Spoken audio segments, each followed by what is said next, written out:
이번 주는 월요일과 수요일에 걸쳐서 주역의 역점을 치는 강의가 있었죠. 그 역점 자체가 전체적으로 그걸 다 따라가려면 상당히 복잡한데 그거를 좀 쉽게 여러분들이 이해할 수 있도록 강의를 해드렸습니다. 그리고 만해의 시를 공부하도록 하겠는데, 군말에서 이미 그 님이라고 하는 것이 단순한 사랑하는 님, 이런 상식적인 의미의 님이 아니라 기른 것은 다 님이다.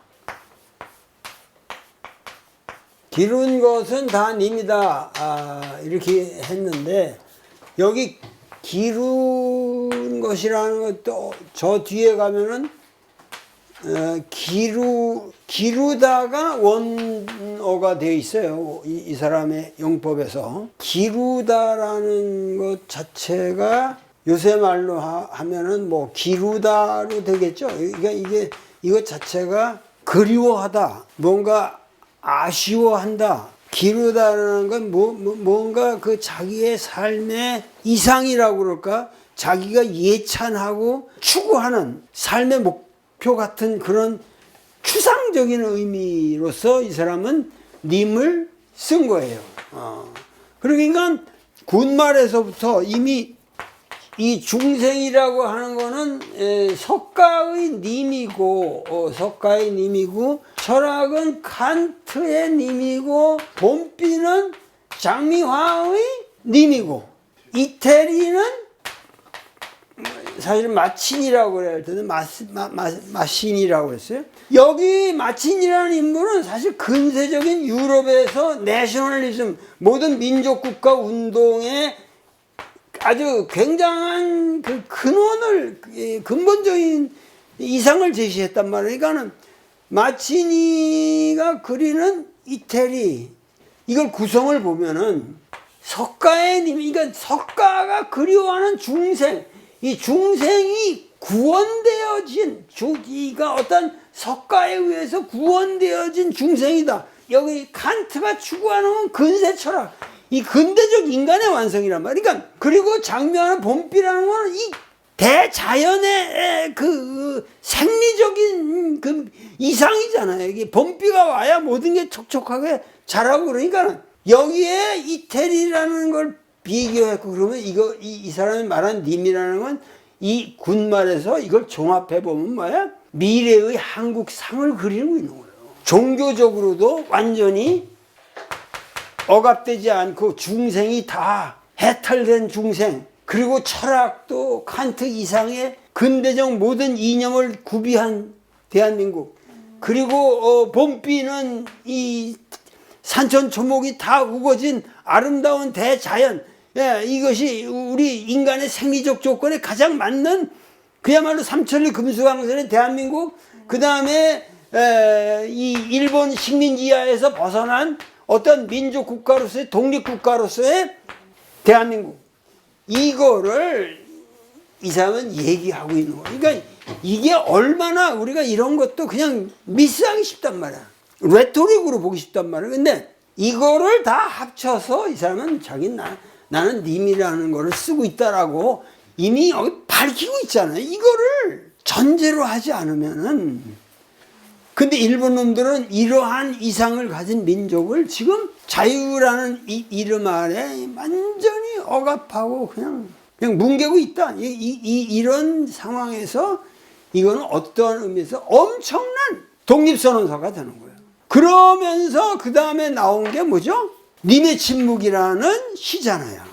거기서 얘기를 하고 있는, 님은 같습니다. 사랑하는 나의 님은 같습니다. 그러면서 푸른 산빛을 깨치고 단풍나무 숲을 향하여 난 작은 길을 걸어서 차마 떨치고 갔습니다. 황금의 꽃같이 굳고 빛나던 옛 맹선은 차디찬 티끌이 되어서 한숨의 미풍에 날아갔습니다. 날카로운 첫 키스의 추억은 나의 운명의 지침을 돌려놓고 뒷걸음쳐서 사라졌습니다. 나는 향기로운 님의 말소리에 귀먹고 꽃다운 님의 얼굴에 눈멀었습니다. 사랑도 사람의 일이라 만날 때 미리 떠날 것을 염려하고 경계하지 아니한 것은 아니지만 이별은 뜻밖의 뜻밖의 일이 되고 놀란 가슴은 새로운 슬픔에 터집니다. 그러나 이별을 쓸데없는 눈물의 원천을 만들고 마는 것은 스스로 사랑을 깨치는 것인 줄 아는 까닭에 걷잡을 수 없는 슬픔의 힘을 옮겨서 새 희망의 정수박이에 들어보았습니다. 우리는 만날 때에 떠날 것을 염려하는 것과 같이 떠날 때에 다시 만날 것을 믿습니다. 아, 님은 갔지만은 나는 님을 보내지 아니하였습니다. 제 곡조를 못 이기는 사랑의 노래는 님의 침묵을 휩싸고 돕니다. 군말을 얘기한다면 바로 이 거대한 님의 침묵이라는 이 시를 하는 거는 여기에 지금 키워드가 사랑하는 나의 님은 갔다고 하는 거는 조국이 사라졌다. 그러니까 조선 왕조가 멸망하고 새로운 우리의 님이 와야 되는데 사실은 일본의 식민지하에 우리가 들어가서 님은 갔다. 사라졌다. 그런데 사실은 간 게 아니라 침묵하고 있다. 그래서 님의 침묵이 된 거예요.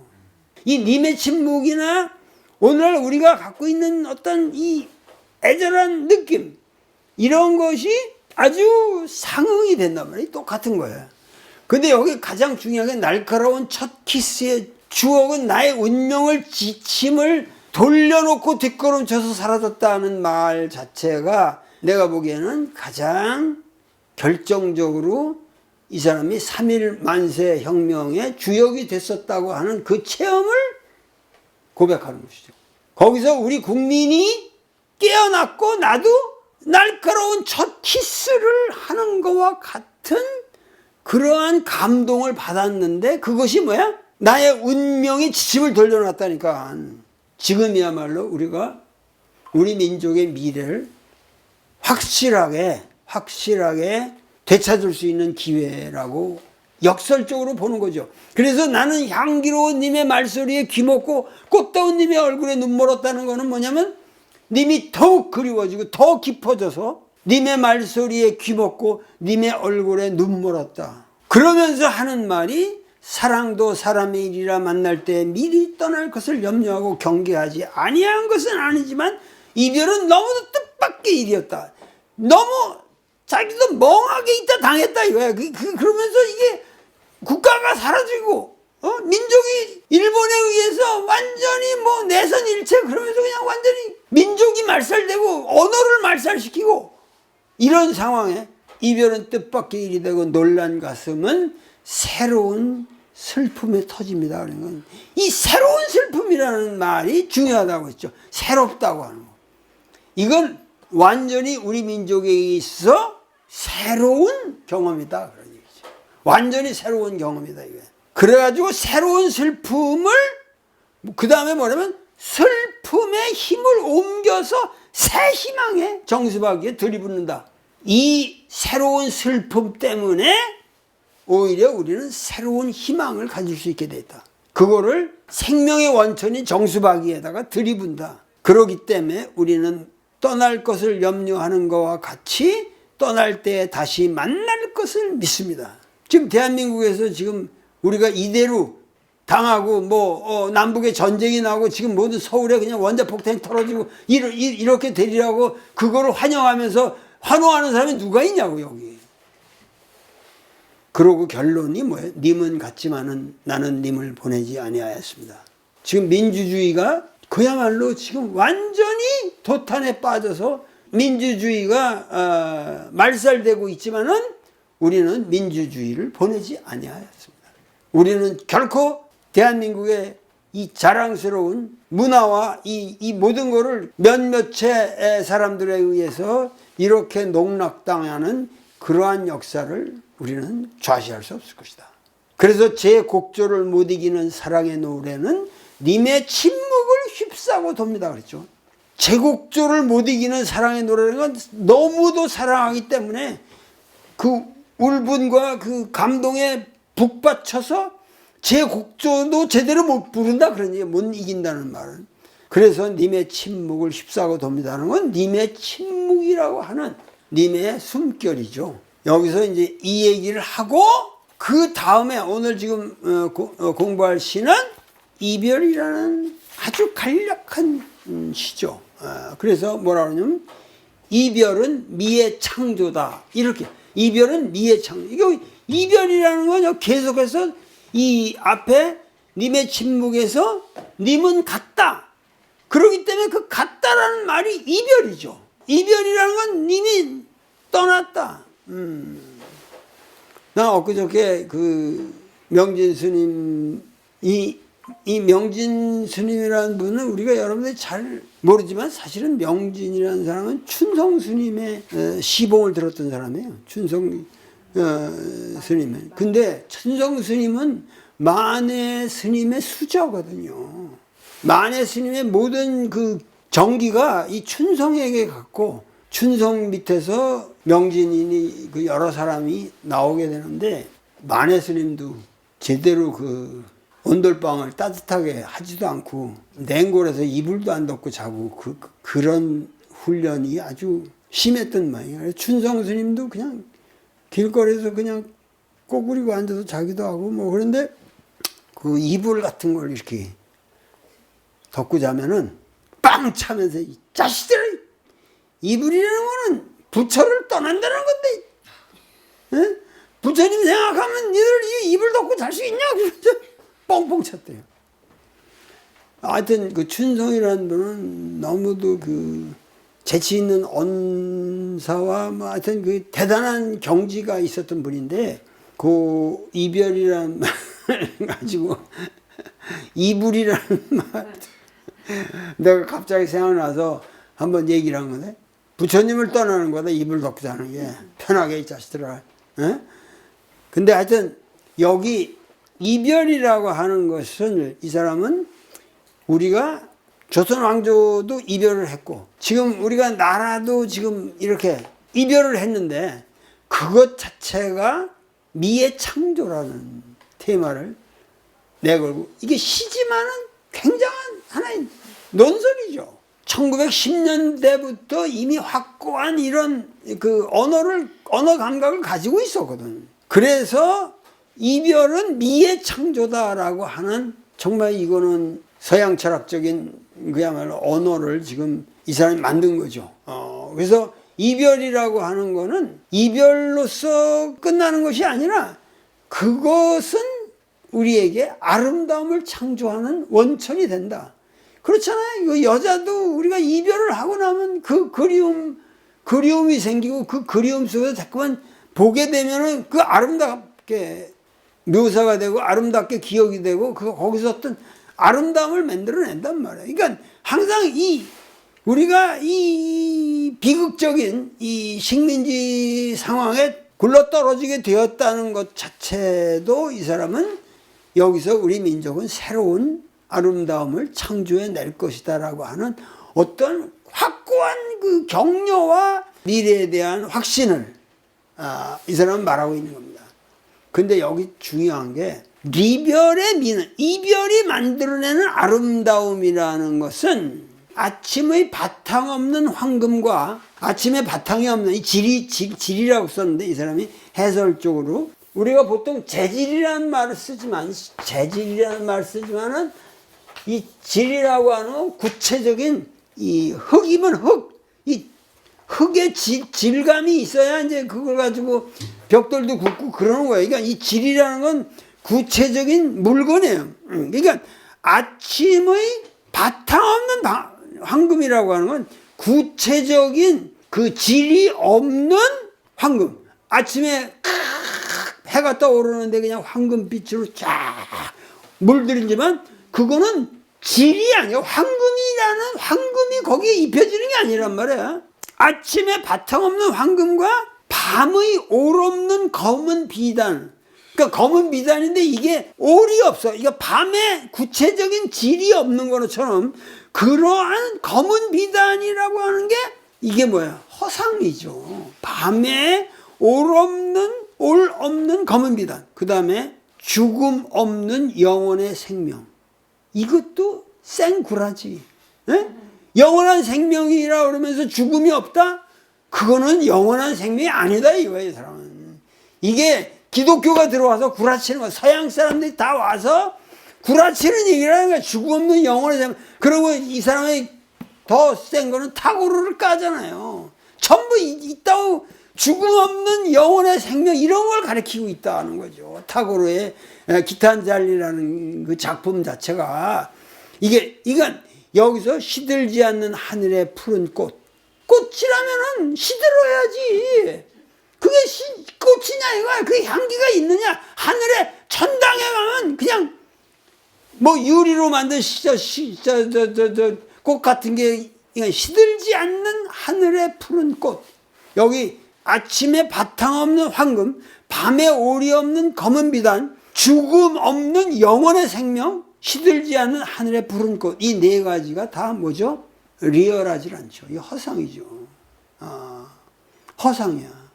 1920년 전후에 확고하게 오히려 불교 사상가라고 하면 이런 것들을 더 수용하기가 쉽다고. 밤에 올 없는 검은 비단, 뭐 불교적인 해탈 시들을 보면 이런 거 막 써먹었는데 이 사람은 확고하게 잘라버리는 거지. 이런 개소리들 마라. 근사한 말들이긴 한데 그거는 관념의 허구다 이거야. 관념적인 허구. 그러면서 하는 말이 님이여 이별이 아니면 나는 눈물에서 죽었다가 웃으면서 다시 살아날 수가 없습니다. 내가 말하는 이별이 창조하는 아름다움이라는 거는 눈물에서 죽었다가 웃으면서 다시 살아날 수 있는 이별이래야 그게 이별이고 그게 아름다움이다 이거야. 그러니까 칸트의 관념론 같은 것들을 소위 말해서 그래서 해결까지 이르기까지 뭐 서구적인 철학을 계속 얘기하면 이 사람은 벌써 그런 관념론이라고 하는 거는 이거는 개똥이다 지금 이거예요.